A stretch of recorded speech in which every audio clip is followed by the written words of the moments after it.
Tired of wandering aimlessly through Walmart, desperately searching for that one elusive item? Well, your shopping struggles are over. In this quick tutorial, I'll show you how to use the Walmart app to pinpoint exactly where to find what you need, saving you time and frustration. First, open the Walmart app on your phone. Make sure you're logged in. Next, tap on the search bar at the top of the screen and type in the item you're looking for. For example, let's search for paper towels. From the search results, select the specific item you want. It's important to pick the right size, brand, etc.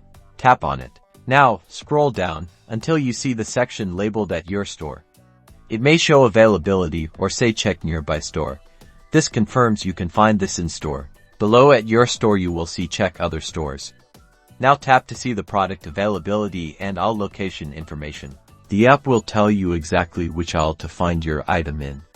In this case, the paper towels are in aisle A4. Some items even show a specific shelf location.